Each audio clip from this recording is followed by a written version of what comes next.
Rain gathers quietly on the windows of Sherborne School. A thin boy with untidy hair and restless eyes traces his finger across the glass, following the path of each droplet as it slips downward. He is 15 and already half somewhere else, somewhere beyond the dull weight of classrooms and order, beyond the chatter of boys who think him odd. His name is Alan Turing, and though he doesn't yet know it, his mind is already beginning to hear the hidden rhythms of the world. He prefers equations to conversation. He prefers silence to company. While others memorize, he dissects patterns, words, numbers.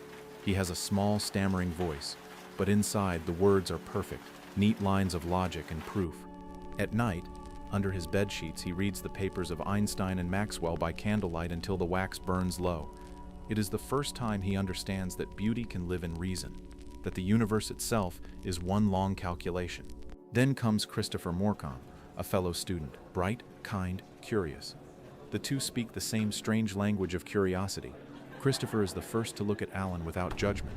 Together they talk about the stars, about chemistry, about what it means to think. But in 1930, influenza takes Christopher suddenly. Alan receives the telegram at breakfast. The world fractures. For weeks he walks the school grounds alone. Everything that once made sense collapses. And yet somewhere inside his grief, an idea forms. That thought itself must have structure, a pattern, something that endures when flesh does not. He begins to imagine a kind of machine, one that can mirror human thought through steps of logic.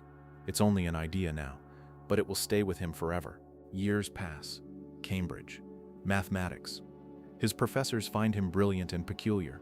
He publishes papers that few can fully understand, exploring how machines might process symbols, the foundations of what one day will be called computing.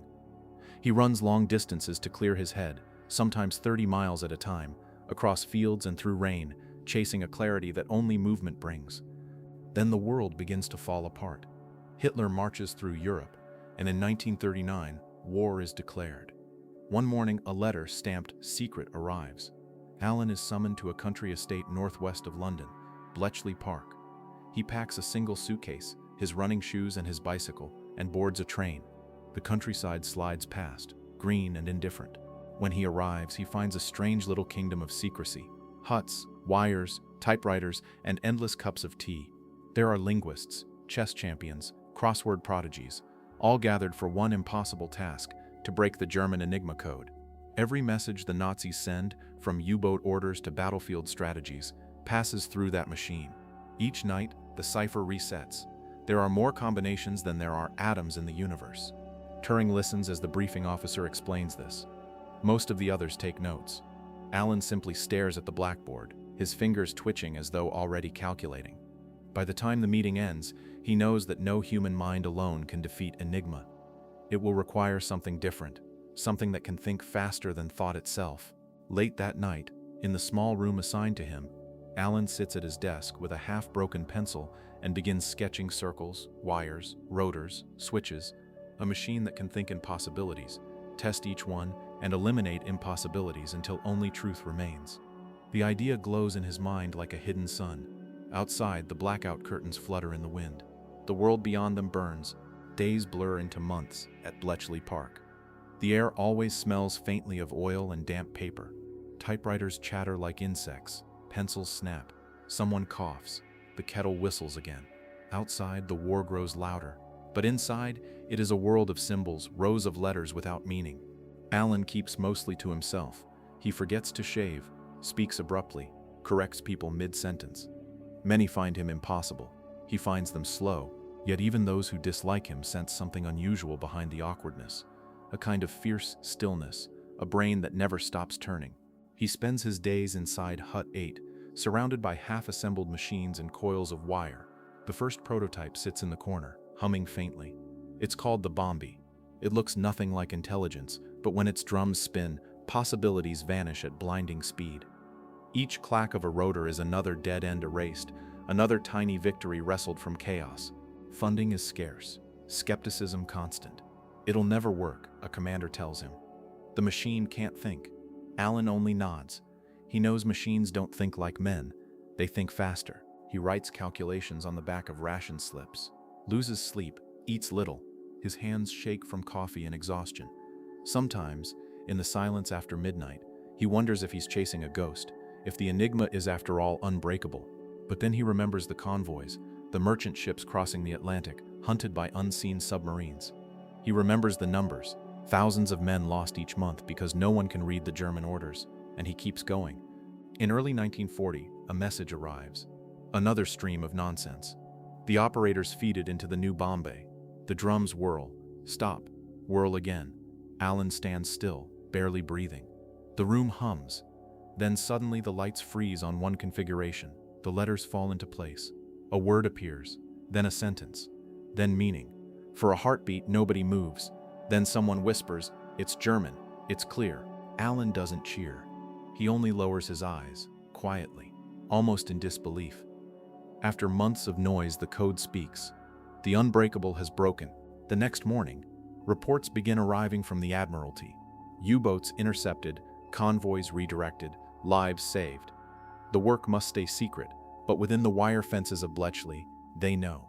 They have turned the tide of war not with guns, but with thought. Still, victory brings no rest. Each day, the enigma settings change. Each night, the race begins again. New machines are built, larger and faster. The huts expand, humming with effort. Alan walks the gravel paths between them with his head down, scarf flapping, mind elsewhere. He doesn't look like a hero. He looks like a man forever trying to solve one last problem. Letters from his mother go unanswered for weeks. Friends visit and find him distant, distracted. When he does speak, it's often of abstract things. Logic, computation, the idea that a machine could imitate a mind. Few understand. Most nod politely, thinking it another of his eccentric dreams. But somewhere beneath the equations lies something else, a quiet ache that even he cannot formalize. The war has given him purpose, yet taken away the small, tender parts of life that might have balanced him. One evening, as the sun sets over the radio masts, he sits outside alone. The air smells of rain and burnt rubber. Behind him, the machines thrum steadily, decoding death into data. He knows what they've built here can never be spoken of. When the war ends, these machines will be dismantled, their creators sworn to silence. The world will never know who saved it. He looks toward the horizon, where distant thunder rolls, and wonders, if thought can be built, if logic can save millions, why can't it also make people kinder? The first stars appear. He stands, adjusts his glasses, and goes back to work. Winter 1942 wraps Bletchley in fog. Frost blooms on window panes. Breath clouds the air inside the huts. The machines never sleep now. Rows of bombas spin day and night, clattering like iron hearts. Operators feed in endless paper tapes, tearing them off when the ink smears, replacing spools, logging results. Each shift ends and another begins. Time itself feels coded, repeating in patterns only Alan seems to recognize. He walks through it all as if through a dream. Coat collar high, scarf trailing, eyes half closed against the cold. He has become the strange center of this universe. Part engineer, part prophet.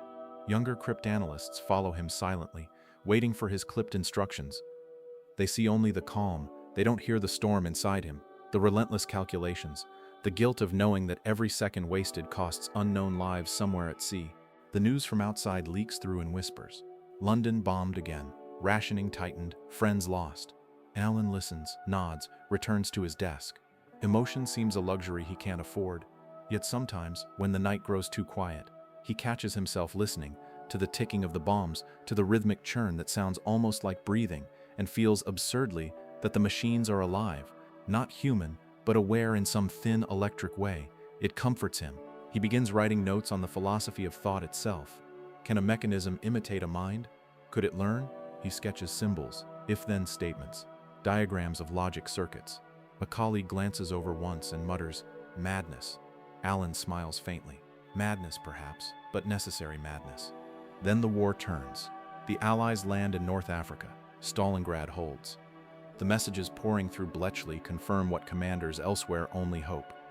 Each decrypted order shifts battles, saves convoys, bends the war toward survival. But no one outside the wire will ever know. They will call it chance, intelligence, luck.